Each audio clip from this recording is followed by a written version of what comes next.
नमस्कार दोस्तों, आप सभी लोगों का स्वागत है आपके अपने चैनल स्टडी विद आर्यन पर। और मैं हूं आपका दोस्त आर्यन। देखिए दोस्तों, हमारा एनसीईआरटी ज्योग्राफी क्लास 8 का जो अध्याय चल रहा था, आज उसका अंतिम अध्याय मानव संसाधन, जो कि थॉर्टिकल पोर्शन में है। ओके दोस्तों, आज हम अपने इस अध्याय को कंप्लीट करेंगे। आगे बढ़ते हैं अपने इस अध्याय की ओर। आगे बढ़ने से पहले आप लोगों से निवेदन है कि हमारे चैनल को सब्सक्राइब जरूर कर दीजिए। ओके दोस्तों, देखते हैं आज का कंटेंट। देखिए, लोग लोग ही एक राष्ट्र के सबसे बड़े संसाधन होते हैं। प्रकृति की देन केवल उस समय महत्वपूर्ण होती है जब वह लोगों के लिए उपयोगी होती है। लोग अपनी आवश्यकताओं और योग्यताओं से उसे संसाधनों में परिवर्तित कर देते हैं। देखिए दोस्तों, मैंने आप लोगों को पहले अध्याय में बता चुका हूँ कि संसाधन, प्रकृति से जो भी सारी चीज़ें हमें मिलती हैं, उसका उपयोग मनुष्य अपने मस्तिष्क से अपनी आवश्यकताओं के अनुसार उनका संशोधन करके अपनी उपयोगिताओं की पूर्ति करता है, तो संसाधन बनाता है। परंतु दोस्तों, करने वाला कौन है? मनुष्य है। तो मनुष्य स्वयं एक मानव संसाधन है, इसलिए मानव को जो है राष्ट्र का सबसे बड़ा संसाधन यहाँ पे कहा गया है। और प्रकृति की जितनी भी देन है, उन देनों से दोस्तों अपने किसी उपयोगी वस्तुओं का निर्माण करना, अपनी आवश्यकताओं के अनुसार उन्हें संसाधन में परिवर्तित कर देना ही संसाधन है। ओके दोस्तों, अब देखिए मानव संसाधन। देखिए दोस्तों, मानव संसाधन ही अंतिम संसाधन है।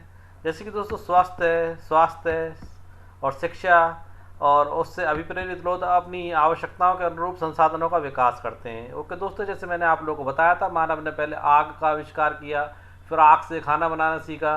पहले मानव ने दोस्तों पहिए का आविष्कार किया, फिर पहिया जो है आजकल परिवहन का सबसे बेहतरीन साधन है। अन्य संसाधनों की भांति दोस्तों, मानव संसाधन विश्व में समान रूप से वितरित नहीं है। ये बात बिल्कुल सच है दोस्तों, क्योंकि पृथ्वी पर सारा भूभाग एक सा नहीं है। कहीं पर दोस्तों पर्वत हैं, कहीं पर दोस्तों पठार है, कहीं पर रेगिस्तान है। ओके दोस्तों, कहीं पर अत्यधिक ठंड वाले स्थान है। तो दोस्तों, मानव का जो वितरण है मानव संसाधन का, वो अलग अलग क्षेत्रों में अलग अलग है। दोस्तों, अपने शैक्षिक स्तर, अपने आयु और लिंग में एक दूसरे से भिन्न है। उनकी संख्या और लक्षण भी हर देश, हर क्षेत्र में भौगोलिक परिस्थिति के कारण बदलते रहते हैं। अब देखिए दोस्तों, भारत में एक मंत्रालय बना जिसका नाम था मानव संसाधन मंत्रालय। भारत सरकार के अधीन एक मानव संसाधन मंत्रालय है।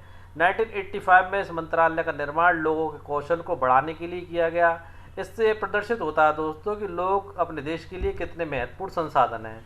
इसके साथ ही दोस्तों कुछ पॉइंटों को यहाँ पर ऐड करना चाहूँगा कि देखिए दोस्तों, पहले इस जो आपका विभाग है मानव संसाधन मंत्रालय, इसे शिक्षा मंत्रालय कहा जाता था। परंतु दोस्तों 25 सितंबर 1985 को इसका नाम बदलकर मानव संसाधन मंत्रालय बना दिया गया, जो 2020 तक काम करता रहा दोस्तों। उसके बाद फिर से इसका नाम बदला गया और इसका नाम दोबारा शिक्षा मंत्रालय रख दिया गया। आगे बढ़ते हैं। देखिए, प्रधानमंत्री कौशल विकास योजना। उम्मीद है इस योजना के विषय में आप सब लोग जानते होंगे। नहीं जानते हैं तो मैं आप लोगों को बता देता हूँ। दोस्तों, प्रधानमंत्री कौशल विकास योजना, जिसे PKVY को के नाम से जाना जाता है, को 2015 में 1 करोड़ भारतीय युवाओं को 2016 से लेकर 2020 तक प्रशिक्षित यानी ट्रेनिंग देने के उद्देश्य से शुरू किया गया था।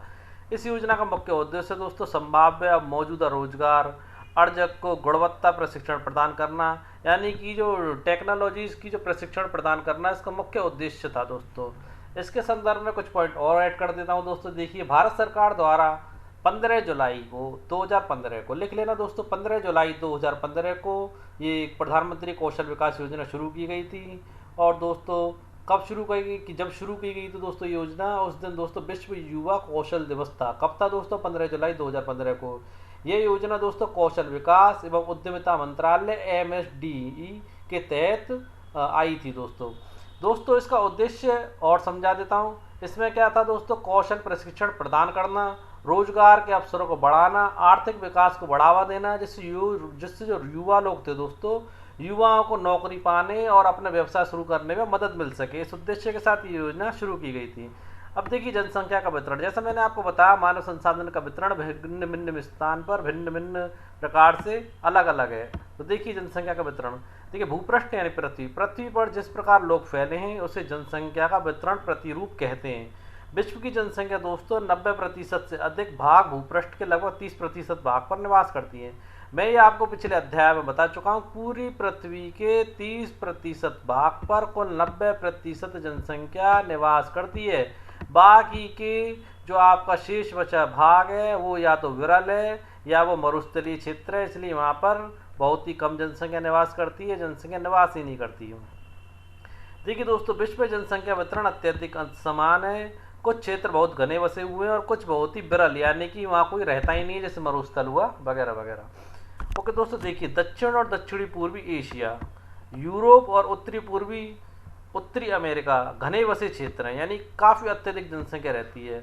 और उच्च अक्षांशीय क्षेत्रों जैसे कि उष्णकटिबंधीय मरुस्थलों में और पर्वतीय क्षेत्रों में और विषुवत-रेखीय वनों में बहुत कम लोग रहते हैं, क्योंकि दोस्तों मरुस्थलों में और पर्वतीय क्षेत्रों में और वशुवतीय वनोय क्षेत्रों में बहुत कम लोग निवास करना पसंद करते हैं।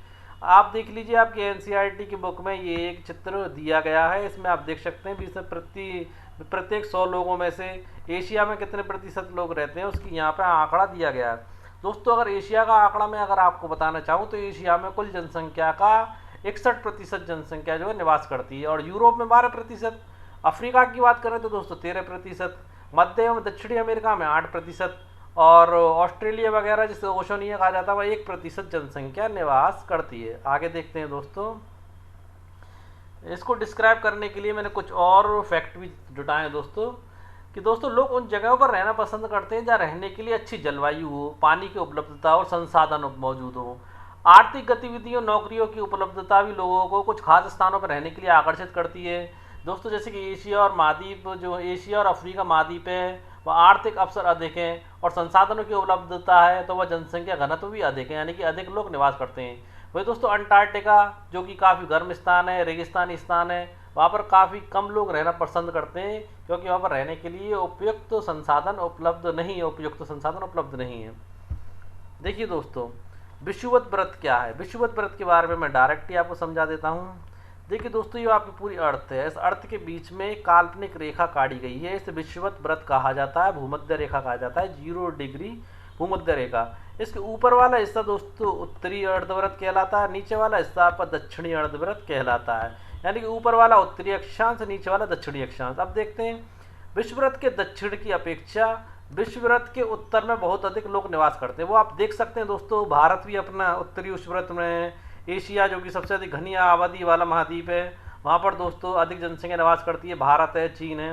देखिए, विश्व की कुल जनसंख्या के लगभग 3/4 लोग 2 महाद्वीपों में, यानी कि एशिया महाद्वीप में एक तो, और दूसरा आपका अफ्रीका महाद्वीप में, यानी कि इन दोनों महाद्वीपों में आपके 2/4 लोग निवास करते हैं। ओके दोस्तों, पूरे विश्व के 60% लोग केवल 10 देशों में रहते हैं। उन सभी 10 देशों में दोस्तों 10 करोड़ से अधिक लोग रहते हैं, उसकी लिस्ट मैंने यहाँ पर लगा दी है। आप देख सकते हैं कि देखिए ये 1200 और 1400 के बीच में समथिंग आप मान सकते हैं 1300 मिलियन लोग हैं जो चीन में रहते हैं। भारत में 1200 मिलियन लोग रहते हैं। यूएस में आप मान सकते हैं कि 250 मिलियन लोग रहते हैं। ये वो 10 देश हैं दोस्तों, जापान, रूस, Nigeria, Bangladesh, Pakistan, Brazil, Indonesia, USA, Bharat और चीन, जहाँ पर दोस्तों इन देशों में क्या है 10 करोड़ से अधिक लोग निवास करते हैं। देखिए दोस्तों, जनसंख्या का घनत्व, पृथ्वी के पृष्ठ की एक इकाई क्षेत्र में रहने वाले लोगों की संख्या को जनसंख्या घनत्व कहते हैं, यानी कि एक क्षेत्र में रहने वाले लोगों की जो संख्या होती है वो जनसंख्या घनत्व कहलाता है। सामान्य रूप से दोस्तों प्रति वर्ग किलोमीटर में व्यक्त किया जाता है। संपूर्ण विश्व का औसत जनसंख्या घनत्व दोस्तों 51 व्यक्ति प्रति वर्ग किलोमीटर है। सबसे अधिक जनसंख्या घनत्व दोस्तों दक्षिण मध्य एशिया में है। इसके पश्चात अगर बात करें तो पूर्वी एशिया में, उसके बाद दक्षिणी पूर्वी एशिया में। भारत की जनसंख्या का औसत घनत्व दोस्तों 382 व्यक्ति प्रति वर्ग किलोमीटर है, आप देख सकते हैं। अब दोस्तों जनसंख्या घनत्व को निकालते कैसे, यानी फैलाने का तरीका, सूत्र क्या है, तो दोस्तों आप इसको पकड़ सकते हैं। देखिए, देश की संपूर्ण जनसंख्या, सपोज करके चलिए दोस्तों हमारे देश में 1.5 लाख लोग निवास करते हैं। फॉर एग्जाम्पल बता रहा हूँ दोस्तों, कि आप सपोज करके चलिए कि हमारे देश में 1.5 लाख लोग निवास करते हैं, और जो क्षेत्रफल है दोस्तों वो 100 वर्ग किलोमीटर है। कितना है दोस्तों? 100 वर्ग किलोमीटर। तो दोस्तों क्षेत्रफल हमने नीचे लिख दिया और कितने लोग निवास करते हैं वो ऊपर लिख दिया। तो अब बताएं हमारा जनसंख्या घनत्व कितना होगा। तो दोस्तों 2 जीरो नीचे है, तो 2 जीरो में से हम भाग दे देंगे तो 2 जीरो में से 2 जीरो हट जाएंगी, तो जनसंख्या घनत्व हमारा जो निकल करके आएगा वो दोस्तों 1500 निकल करके आएगा। कितना निकल करके आएगा दोस्तों? 1500। तो ऐसा कह सकते हैं दोस्तों जो जनसंख्या घनत्व है वो 1500 व्यक्ति प्रति वर्ग किलोमीटर निकल करके आएगा। ओके दोस्तों, आगे बढ़ते हैं। देखिए दोस्तों, जनसंख्या वितरण को प्रभावित करने वाले कारक, देखिए जनसंख्या वितरण को चार कारक प्रभावित करते हैं। एक तो भौगोलिक कारक, सामाजिक कारक, सांस्कृतिक और आर्थिक कारक। भौगोलिक कारकों में बहुत सारी स्थितियां हैं जो जनसंख्या के वितरण को प्रभावित करते हैं, जैसे कि दोस्तों स्थलाकृति। मैंने आपको बताया कि पहाड़ी क्षेत्रों में, रेगिस्तानी क्षेत्रों में लोग कम निवास करते हैं। देखिए, लोग सदैव पर्वतों और पठारों की तुलना में मैदानी भागों में रहना पसंद करते हैं, क्योंकि दोस्तों पानी उपलब्ध होता है, कृषि करने लायक भूमि उपलब्ध होती है। क्योंकि दोस्तों ये क्षेत्र क्या होते हैं, खेती के लिए, विनिर्माण के लिए, सेवा क्रियाओं के लिए उपयुक्त होते हैं। गंगा के मैदान विश्व के सबसे अधिक घने बसे क्षेत्र हैं, जबकि दोस्तों एंडीज, एल्पस और हिमालय जैसे पर्वत विरल बसे हुए क्षेत्र हैं, नहीं वहाँ बहुत कम लोग निवास करते हैं। जलवायु की बात करें तो लोग सामान्य रूप से चरम जलवायु जो अत्यधिक गर्म या अत्यधिक ठंडी, जैसे सहारा मरुस्थल और रूस के ध्रुवीय प्रदेश जो ठंडे हैं, कनाडा और अंटार्कटिका में रहने से बचते हैं। ओके दोस्तों, मृदा, दोस्तों जहाँ मृदा उपजाऊ होगी वहाँ अधिक लोग निवास करना पसंद करेंगे। उसी प्रकार दोस्तों देखिए, भारत में गंगा और ब्रह्मपुत्र में मृदा उपजाऊ पाई जाती है, तो वहाँ अधिक लोग निवास करते हैं। चीन में होंगी, चांगजियांग तथा मिस्र में नील नदी के उपजाऊ मैदान घने बसे हुए हैं, क्योंकि वहाँ पर जीने के लिए अनुकूल परिस्थितियाँ उपलब्ध हैं। अब दोस्तों जल की बात करें, जल के बिना तो दोस्तों जीवन की कल्पना नहीं की जा सकती।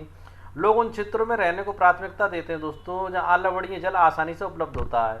विश्व की नदी घाटी है, घने बसे क्षेत्र हैं दोस्तों, जबकि मरुस्थल विरल जनसंख्या वाले क्षेत्र हैं।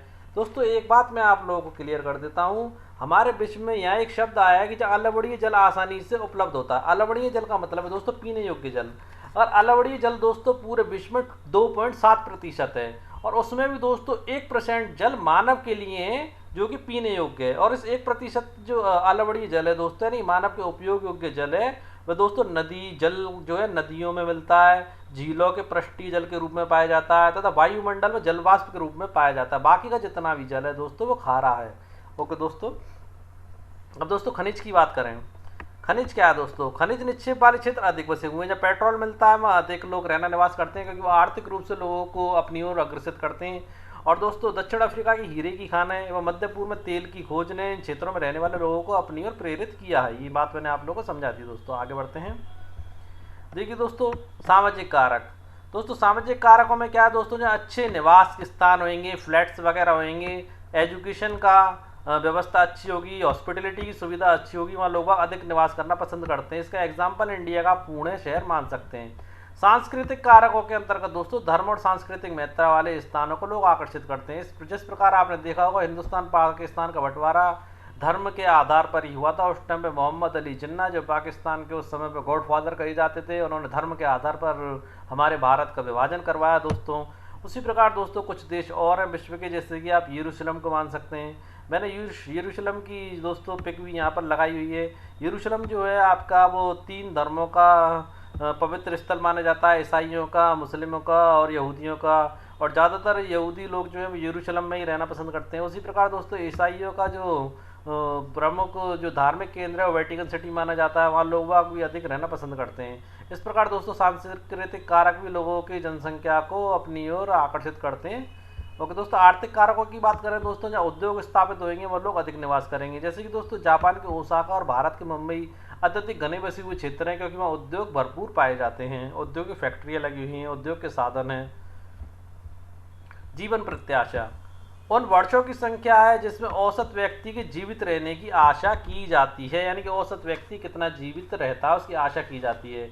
इसके संदर्भ में दोस्तों कुछ ऐसा भी देखिए कि कुछ इस प्रकार भी समझ सकते हैं, किसी निश्चित वर्ष में पैदा हुए व्यक्ति की जीवित रहने की औसत आयु को जीवन प्रत्याशा कहते हैं। ओके दोस्तों, अब देखिए जनसंख्या परिवर्तन। जनसंख्या परिवर्तन दोस्तों विश्व में किन कारणों से होता है और कैसे कैसे हुआ।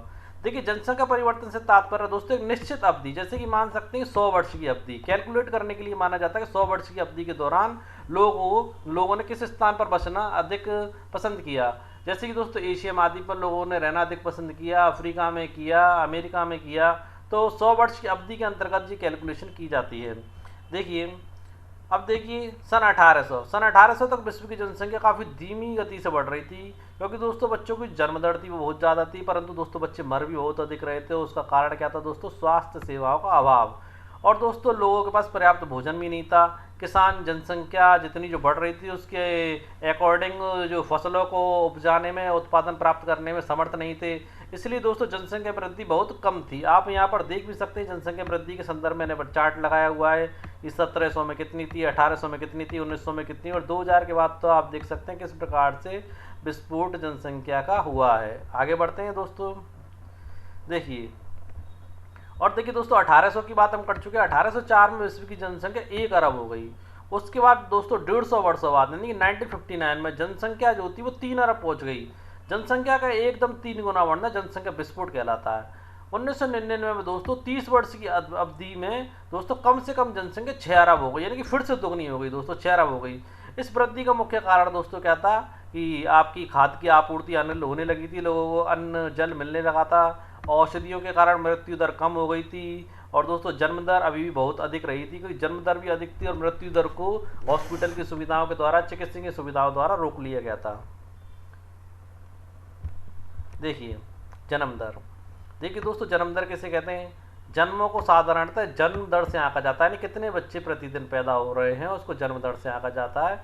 जन्म दर प्रति 1000 व्यक्तियों पर जीवित जन्मों की संख्या से माना जाता है, यानी कि 1000 बच्चों में से कितने व्यक्ति जीवित बच रहे हैं। मृत्यु दर क्या होता है दोस्तों? मृत्यु दर को प्रति 1000 व्यक्तियों पर मृतकों की संख्या में माना जाता है, यानी कितने व्यक्तियों की मृत्यु हो रही है। किसी क्षेत्र विशेष में लोगों के आने जाने को प्रवास कहते हैं दोस्तों। प्रवास क्या कहते हैं दोस्तों? प्रवास। अब देखिए प्रवास तो मैंने आपको बता दिया, इसको अगले लाइन में मैं और अच्छी डीपली समझाऊंगा आपको। अब देखते हैं पर प्राकृतिक वृद्धि दर क्या होती है दोस्तों। प्राकृतिक वृद्धि दर क्या है दोस्तों? जन्म और मृत्यु जनसंख्या परिवर्तन के प्राकृतिक कारण है। तो दोस्तों एक देश में जन्म दर और मृत्यु दर के बीच जो अंतर पाया जाता है ना दोस्तों, कि बच्चे कितने पैदा हो रहे हैं, कितने लोग मर रहे हैं, उनके बीच में जो अंतर पाया जाता है उसे प्राकृतिक वृद्धि दर कहते हैं। विश्व में जनसंख्या के बढ़ने का मुख्य कारण दोस्तों प्राकृतिक वृद्धि दर का तीव्रता से बढ़ना है। आप देख सकते हैं एनसीईआरटी की बुक के अकॉर्डिंग मृत्यु दर से जन्म दर का अधिक होना किस प्रकार दर्शाया गया है? ये जन्म दर है, मृत्यु दर है। अब देखिए जन्म दर और मृत्यु दर का समान होना, यानी कि जन्म दर और मृत्यु दर यानी कि तराजू बिल्कुल लेवल पर है। उसी प्रकार देखिए जनसंख्या दर से मृत्यु दर का अधिक होना, यानी कि तराजू आपका मृत्यु दर की ओर झुका हुआ है। देखिए दोस्तों प्रवास के बारे में मैं आपको बता देता हूँ। ये एक अन्य कारण है जनसंख्या परिवर्तन का। और इसमें क्या है दोस्तों, जिसमें जनसंख्या के आकार में परिवर्तन होता है। लोग एक देश में अथवा देशों के बीच एक स्थान से दूसरे स्थान पर चले जाते हैं। अब दोस्तों इसके जाने के कई सारे कारण हैं। लोगों का एक स्थान से दूसरे स्थान की ओर आवागमन आपका प्रवास कहलाता है। प्रवास दोस्तों दो प्रकार का होता है, एक आंतरिक होता है और एक बाहरी है। आंतरिक में क्या होता है? एक ही देश या एक ही क्षेत्र के भीतर होता है। बाहरी में क्या होता है? एक देश को छोड़ करके दूसरे देश में जाना। अब दोस्तों अब प्रवासी भारतीय शब्द भी आप लोगों ने सुना होगा, तो थोड़ा और डिस्क्राइब करता हूँ प्रवास को। दोस्तों प्रवासी लोग वही व्यक्ति होते हैं जो किसी काम से या बेहतर जीवन की तलाश में एक स्थान से दूसरे स्थान पर जाते हैं, विशेष रूप से दोस्तों अपने मूल स्थान से बाहर, जिसका आमतौर पर लौटने का इरादा होता है। या यूँ कह सकते हैं जो अस्थायी तौर पर किसी दूसरे देश या स्थान पर रहते हैं, रोजगार, व्यापार, अध्ययन के लिए। ओके दोस्तों, उत्प्रवास क्या है? उत्प्रवास को समझते हैं दोस्तों। उत्प्रवास क्या है? उत्प्रवास दोस्तों वे लोग होते हैं जो देश को छोड़ करके जाते हैं, उन लोगों को उत्प्रवासी कहा जाता है। और अप्रवासी कौन लोग होते हैं दोस्तों? वे लोग होते हैं जो देश में आते हैं, हमारे देश में निवास करने के लिए आते हैं।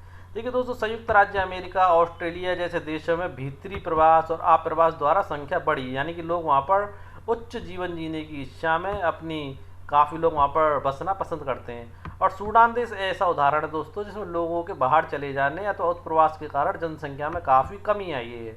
ओके दोस्तों, अंतर्राष्ट्रीय प्रवास की सामान्य प्रवृत्ति यह है कि लोग अच्छे आर्थिक अवसरों की खोज में कम विकसित राष्ट्रों से अधिक विकसित राष्ट्रों की ओर जाते हैं। भारत में भी दोस्तों जो लोग डेवलप्ड होते जा रहे हैं, ये आंकड़े कहते हैं दोस्तों कि भारत में उद्योगपति लोग, करोड़पति लोग भारत को छोड़कर विदेशों में अधिक रहना पसंद कर रहे हैं। जैसे कि दोस्तों पाकिस्तान के कुछ लोग पाकिस्तान को छोड़कर इंडिया में आना पसंद करते हैं, जिसमें कि आपके अदनान सानी वगैरह कुछ एक्टर, कुछ हीरो हीरोइन जो है वो इंडिया में आना पसंद करते हैं, क्योंकि उनके देश की तुलना में भारत एक विकसित और विकासशील, विकसित तो नहीं है दोस्तों, भारत पर एक विकासशील, विकास की तरफ आगे बढ़ता हुआ देश है। देशों के अंदर बड़ी संख्या में लोग रोजगार, शिक्षा और स्वास्थ्य सुविधाओं की खोज में ग्रामीण क्षेत्रों से नगरीय क्षेत्रों की ओर चले जाते हैं। ओके दोस्तों, देखिए जनसंख्या परिवर्तन के प्रतिरूप।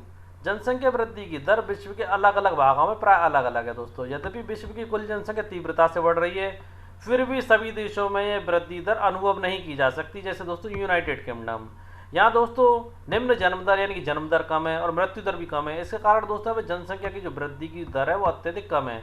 इसलिए विश्व में जो जनसंख्या बढ़ रही है उसके बाद भी कुछ देश ऐसे हैं जहाँ पर आपकी जनसंख्या वृद्धि की दर अनुभव नहीं की जा सकती है। और दोस्तों कुछ देश जैसे कि केन्या में जनसंख्या दर बहुत ऊंची है। उन देशों में दोस्तों जन्म दर और मृत्यु दर दोनों ही उच्च है। हाल ही में स्वास्थ्य सेवा में सुधार के साथ मृत्यु दर कम हो गई है, परंतु जन्म दर अभी भी अधिक है, जिससे जनसंख्या वृद्धि बढ़ रही है। ओके दोस्तों, जन्म दर पर नियंत्रण करेंगे तो जनसंख्या को नियंत्रित किया जा सकता है। मृत्यु दर को तो दोस्तों रोक लिया गया है चिकित्सा सुविधाओं के विस्तार के कारण। आगे बढ़ते हैं जनसंख्या संगठन। देखिए दोस्तों, किसी देश की जनसंख्या कितनी भी अधिक हो, उसका उस देश के आर्थिक विकास के स्तर से कुछ अंतर नहीं पड़ता है। दोस्तों जनसंख्या ज़्यादा होगी तो ऐसा नहीं है उस देश का जो आर्थिक विकास है वो ज़्यादा होगा। इस बात से दोस्तों आर्थिक विकास पर कोई असर नहीं पड़ता। इसके उदाहरण हैं दोस्तों बांग्लादेश और जापान। बांग्लादेश की जनसंख्या भी अधिक है और जापान की जनसंख्या भी अधिक है। और दोस्तों बांग्लादेश की जो ग्रोथ रेट है, डेवलपमेंट रेट है, जो आर्थिक विकास की रेट है वो बहुत कम है, जबकि जापान की जो आर्थिक विकास की रेट है वो बहुत ज़्यादा है। आगे बढ़ते हैं। जनसंख्या संगठन हमारी ये जानने में सहायता करता है कि कितने पुरुष और कितनी स्त्रियां हैं, वे किस आयु वर्ग के हैं यानी किस उम्र के हैं, कितने शिक्षित हैं और वे किस प्रकार के व्यवसाय में लगे हुए हैं, उनकी आय का क्या स्तर है और स्वास्थ्य की दशाएं कैसी होती हैं। देखिए दोस्तों जनसंख्या पिरामिड। दोस्तों जनसंख्या के आंकड़ों को देखने के लिए जनसंख्या पिरामिड का निर्माण किया गया था। देखिए एक देश की जनसंख्या संगठन का अध्ययन करने के लिए सबसे रुचिकर या इंटरेस्टेड जो विधि कहलाती है दोस्तों जनसंख्या का पिरामिड कहलाती है, जिसे आयु लिंक पिरामिड भी कहते हैं। दोस्तों कुल जनसंख्या विभिन्न आयु वर्गों में विभाजित है। इसके अंतर्गत दोस्तों जैसे 5 से लेकर के आपके 9 वर्ग, 10 से लेकर के 14 वर्ग, अलग अलग आयु वर्गों में यहाँ पर जनसंख्या विभाजित है। आप देख सकते हैं 0 से लेकर के 4 वर्ष, 5 से 9 वर्ष, 10 से 14 वर्ष, 15 से 19 वर्ष, 30 से 24 वर्ष और यहाँ देख सकते हैं 60 से 64 वर्ष, अलग अलग आयु वर्गों में ही विभाजित है। देखिए कुल जनसंख्या का प्रतिशत इन वर्गों में से प्रत्येक वर्ग में पुरुष और स्त्रियों में वो विभाजित है। यानी कि आप देख सकते हैं इस तरफ जो दिया गया है वो पुरुषों का दिया गया है, जो ब्लू कलर में, रेड कलर में जो दिया गया है वो स्त्रियों का दिया गया है। ओके दोस्तों, ये रहा जो मिड पॉइंट है। जनसंख्या पिरामिड का आकार उस विशिष्ट देश में रहने वाले लोगों की कहानी बताता है। बच्चों की संख्या 15 से नीचे निचले भाग में दिखाई गई है और जन्म के स्तर को दर्शाती है।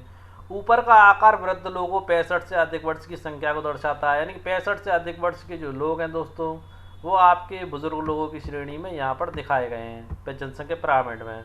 और मृतकों की संख्या को दर्शाता है, इससे ऊपर जो है वो मृतकों की संख्या को दर्शाता है। आगे बढ़ते हैं।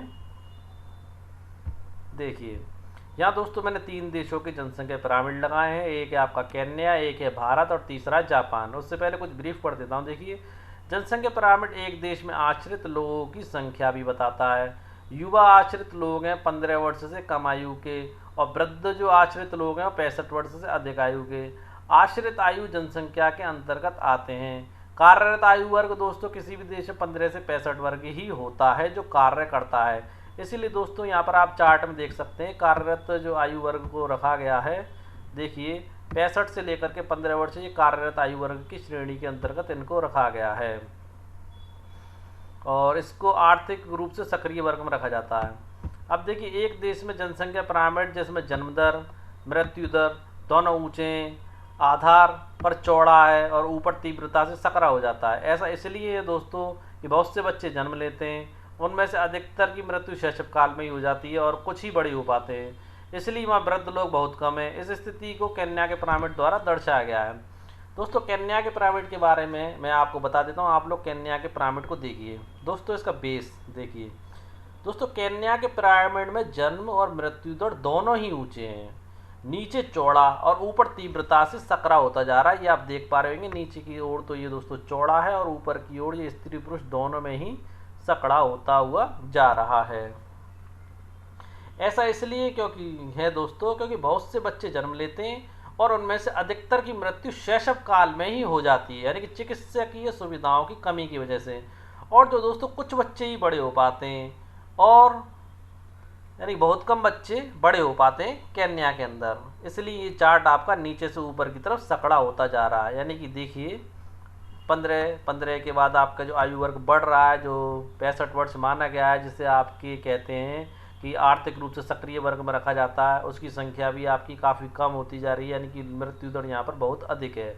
अब भारत की बात करें दोस्तों, भारत के पिरामिड, तो दोस्तों भारत के पिरामिड में छोटे बच्चों की मृत्यु दर कम हो रही है, युवा लोगों का पिरामिड चौड़ा है, आप लोग देख सकते हैं, यानी कि 15 से लेकर के आपका जो पिरामिड है वो युवा लोगों का पिरामिड जो है आपको चौड़ा दिखाई दे रहा होगा, क्योंकि बच्चे प्रौढ़ावस्था तक जीवित रहते हैं। अब बात करें दोस्तों जापान के पिरामिड की, तीसरा पिरामिड मैंने आप लोगों के लिए लगाया है जापान का। इसे आप देख सकते हैं जापान के पिरामिड में क्या है दोस्तों, क्योंकि यहाँ दोस्तों जन्म दर कम है और मृत्यु दर भी कम है, जिसके कारण अधिक लोग वृद्ध आयु तक पहुँच जाते हैं, यानी कि आप देख सकते हैं कि अधिक लोग जो है वृद्ध आयु तक यहाँ पर पहुँच रहे हैं। पहुँचने वालों का जो आंकड़ा है वृद्ध आयु तक वो ज़्यादा है, देखिए दोस्तों, स्त्रियों का भी और पुरुषों का भी। ओके दोस्तों, उम्मीद है आप लोग इन सारे कॉन्सेप्टों को समझ गए होंगे।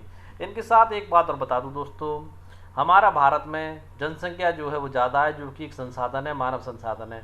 कुशल, उत्साही, आशावादी और सकारात्मक दृष्टि से भरे हुए हमारे युवजन किसी भी राष्ट्र के भविष्य होते हैं। हम भारतवासी भाग्यशाली हैं दोस्तों, हमारे पास मानव संसाधन है। उन्हें योग्य और उत्पादक बनाने के लिए, कुशल बनाने और अवसर प्रदान करने के लिए अवश्य ही शिक्षित किया जाना चाहिए दोस्तों। इस संदर्भ में आपका क्या मत है, कमेंट में आवश्यक रूप से बताएं। आज की हमारी वीडियो आप लोगों को कैसे लगी, कमेंट से बताएं। वीडियो को लाइक करें, शेयर करें, सब्सक्राइब करना ना भूलें। ओके दोस्तों, हमारा चैनल एकमात्र ऐसा चैनल है जो आपको यूपीएससी आईएएस के लिए एनसीईआरटी कंटेंट हिंदी में अवेलेबल करवाता है। कल फिर मिलते हैं दोस्तों अपनी एक नई वीडियो के साथ, तब तक के लिए दोस्तों चैनल को सब्सक्राइब करना ना भूलें। जय हिंद दोस्तों।